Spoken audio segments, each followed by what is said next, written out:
Assalamualaikum warahmatullahi wabarakatuh. Bertemu kembali bersama saya, Paman Apik Agus Girmanto.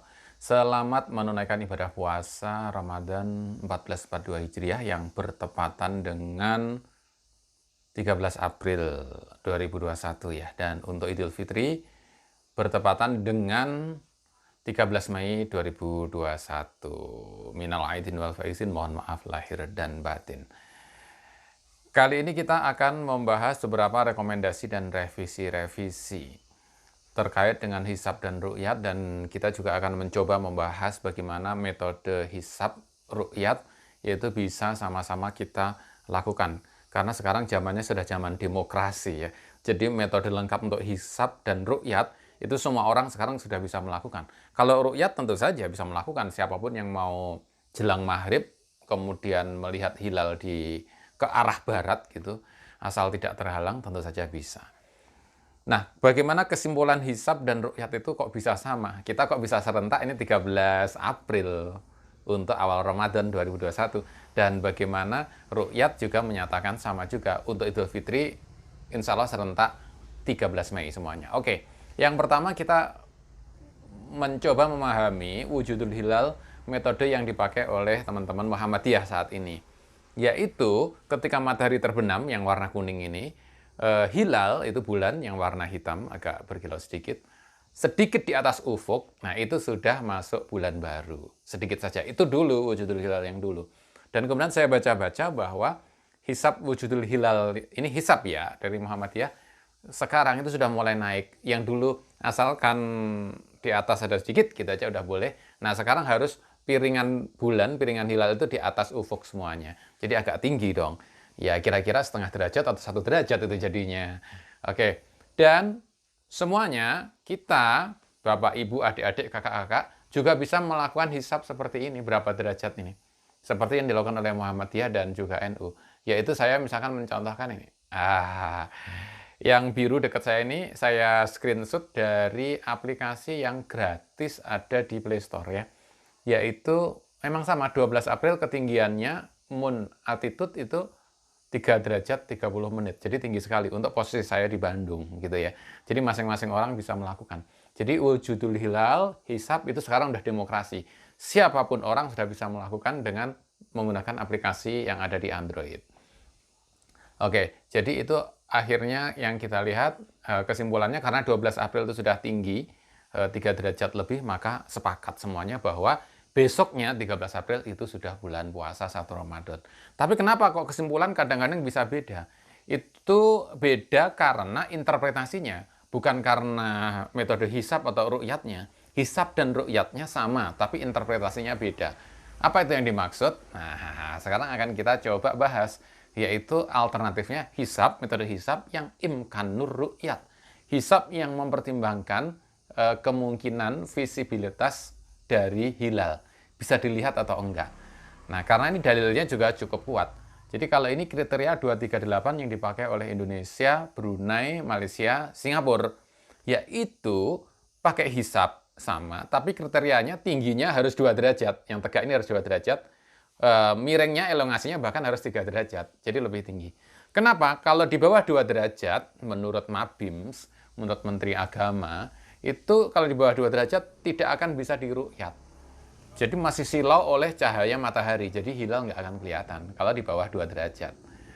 Dan syaratnya 8 jam umurnya ya dari konjungsi atau ijtima, tidak masalah. Nah, meskipun ada 238 ini, ahli astronomi misalkan Profesor Thomas Jamaluddin itu juga menyarankan malahan lebih tinggi 3 derajat rekomendasinya. Wah, di bawah 3 derajat itu sulit dilihat. Karena silau dengan bulan tadi ya, bulan itu silau dengan cahaya matahari yang begitu kuat, kan baru terbenam. Dan elongasinya, miringnya malah harus 6,4. Wah, ini lebih tinggi lagi. Karena juga kalau kita menggunakan kalender Islam Global Turki 2016 mengusulkan malah 5 derajat, lebih tinggi lagi. Jadi di sini hitungannya sama, tapi interpretasinya beda. Sehingga akan menjadi berbagai macam kemungkinan berbeda. Apakah perlu disamakan agar serentak? Jadi akan menjadi beda kalau gini tadi ya. Misalkan kalau imkan ru'yat tadi kan minimal 2 itu. Jadi kalau tingginya 1, itu akan menjadi beda. Karena teman-teman Muhammadiyah 1, itu sudah langsung puasa bulan baru. Tapi teman-teman NU dan pemerintah kan syaratnya 2. 1 itu nggak akan kelihatan. Karena silau oleh cahaya dan sebagainya. Cahaya matahari dan sebagainya. Gitu. Jadi akan beda. Tapi karena tahun ini tingginya memang 3 lebih. Jadi di atas 2 dan juga di atas ufuk. Maka semua sama. Perlu nggak sih disamakan agar serentak? Nah ini diskusi kita ya. Kalau kita mempertimbangkan kita hidup di Pulau Jawa, barangkali seperti nggak ngaruh gitu ya. Seperti nggak ngaruh.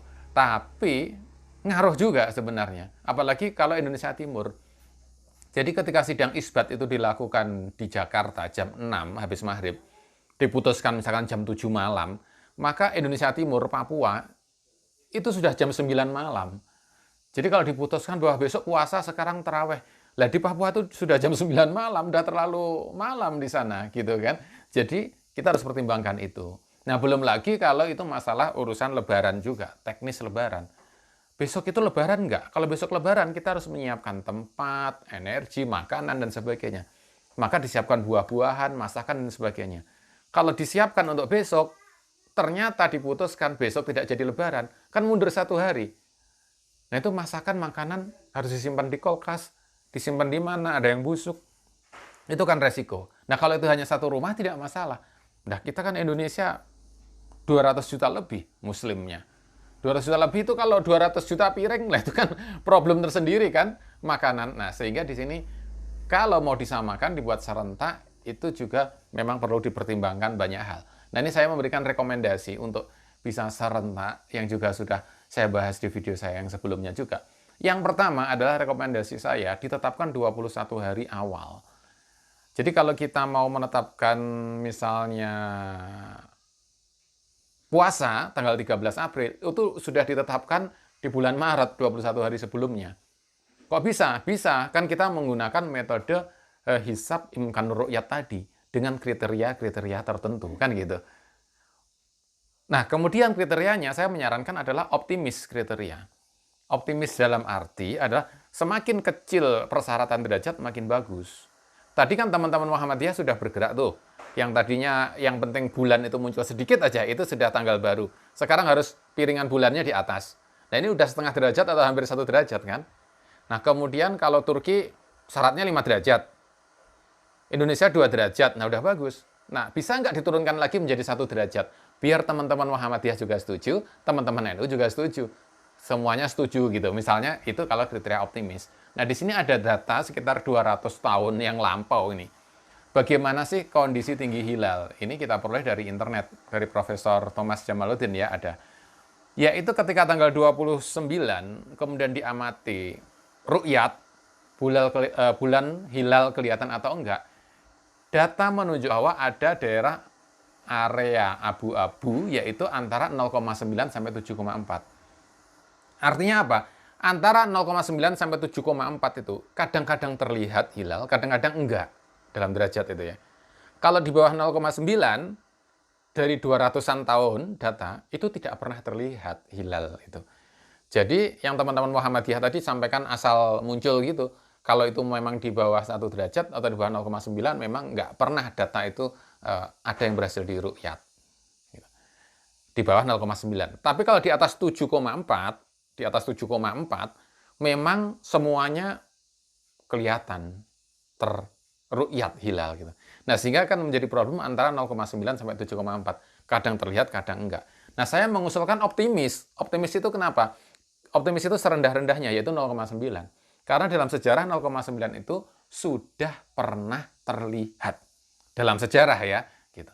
Nah, kalau kita optimis 0,9 atau dibulatkan 1 derajat, saya optimis kriteria optimis ini tadi 1 derajat, maka ini bisa menjadi titik temu teman-teman Muhammadiyah yang wujudul hilal, dari 0 menjadi 1 gitu tengah-tengah. Kemudian teman-teman imkan ru'yat mabims dari 2 turun ke 1. Nah, moga-moga ada titik temu di situ ya. Nah, kalau di situ bisa kompak moga-moga. Kemudian apa peran ru'yat? Yaitu honor Muhammad Ali. Nah, ini yang saya ceritakan. Honor Muhammad Ali, Bapak, Ibu, saudara-saudara semua barangkali tahu ya petinju legendaris Muhammad Ali. Kalau dia mau bertinju, honornya misalkan $2 juta, itu sudah ditetapkan di awal. Muhammad Ali mau bertinju sudah ditetapkan, mungkin 2 bulan atau 1 bulan sebelumnya $2 juta misalnya. Nah kalau Muhammad Ali kalah, ya tetap $2 juta. Kalau Muhammad Ali menang, ya tetap $2 juta. Nggak ngaruh. Nah lalu menang kalah ngaruhnya apa? Menang kalah ngaruhnya adalah untuk kedepannya dari Muhammad Ali. Kalau Muhammad Ali itu menang tinjunya, berarti dia tetap juara kan? Karena menang yang tadi honornya 2 juta, untuk pertandingan berikutnya naik jadi $3 juta. Nah gitu. Jadi Muhammad Ali pengen menang dong gitu. Tapi kalau pertandingan yang tadi misalkan Muhammad Ali kalah, kan nggak jadi juara. Maka pertandingan berikutnya diperbaiki, Muhammad Ali jadi $1 juta. Jadi turun. Kira-kira begitu. Nah, jadi ru'yat itu tetap dilakukan setiap tanggal 29 menurut saya. Tapi 29 itu tidak mempengaruhi ketetapan awal Ramadan atau Idul Fitri yang sudah ditetapkan 21 hari sebelumnya. Itu akan mempengaruhi untuk perhitungan masa depan. Apakah kriterianya dinaikkan atau diturunkan. Jadi ru'yat terus dilakukan secara dinamis, nah sehingga terus maju. Nah, dengan cara ini kita berharap akan kalendernya lebih bagus, lebih kompak ya. Tapi kalau mau terus beda gimana? Ya nggak apa-apa. Zaman sekarang kan memang zaman perbedaan gitu ya. Jadi tidak ada masalah. Kalau memang kita toleransi, kita saling menghargai, kita saling menghormati atas perbedaan, oh nggak apa-apa, nggak masalah. Itu bagus, memang itu realitas kita gitu ya. Jadi masing-masing orang saling beda, saling menjaga, saling respect, itu bagus-bagus saja. Tapi perlukah disamakan untuk global? Nah kadang-kadang ada yang memandang perlu. Kalau disepakati perlu, ayo kita cari jalan keluarnya. Bagaimana caranya? Dan termasuk, ini kan yang sering didiskusikan untuk orang Islam ini kan puasa Arafah. Kalau kayak Lebaran dan puasa itu kan lokal. Artinya kalau kita di Indonesia kan puasanya di Indonesia. Lebaran di Indonesia, lebarannya di Indonesia, gitu kan. Tapi kalau kita puasa Arafah itu kadang-kadang mengkait-kaitkan. Di mana Arafah itu kan tanggal 9 Zulhijjah. Yaitu ketika orang-orang yang haji sedang di Arafah, maka orang yang tidak haji berpuasa. Nah ini akan menjadi problem kalau ketika orang yang haji itu belum Arafah, belum tanggal 9, tapi di tempat lain di Indonesia sudah puasa tanggal 9. Loh yang dipuasain puasa Arafah apa? Kan gitu. Loh yang haji belum di Arafah kok di sana. Nah ini kan jadi kadang-kadang problem begitu. Tapi kan orang bisa bilang gini juga, kan puasa Arafah itu kan tidak harus secara fisik serentak. Ya boleh-boleh saja. Jadi yang Indonesia menganggapnya sudah tanggal 9 misalnya, Arab Saudi sebelumnya. Atau kebalikannya. Jadi Arab Saudi itu sudah tanggal 10, Arafahnya udah selesai, Indonesia baru mau puasa. Puasa Arafah lah, wong di sana udah pergi dari Arafah yang haji gitu. Kan bisa begitu. Oke, jadi kalau mau ditetapkan untuk berbeda, itu juga tidak apa-apa. Yang penting kita saling menghormati. Karena memang realitas dunia, alam semesta ini penuh perbedaan. Kita bisa toleransi, saling kerjasama, nggak apa-apa. Tapi kalau mau disamakan, global, menjadi satu, tentu saja kita bisa merumuskan juga bagaimana cara-cara untuk menyamakan itu. Sekarang juga data science, teknologi juga sudah sangat kuat. Jadi memungkinkan untuk menjadikan sebuah konsensus. Bagaimana menurut Anda? Ada pertanyaan-pertanyaan? Silahkan tulis di komen ini. Dan silahkan berikan masukan-masukan juga. Terima kasih.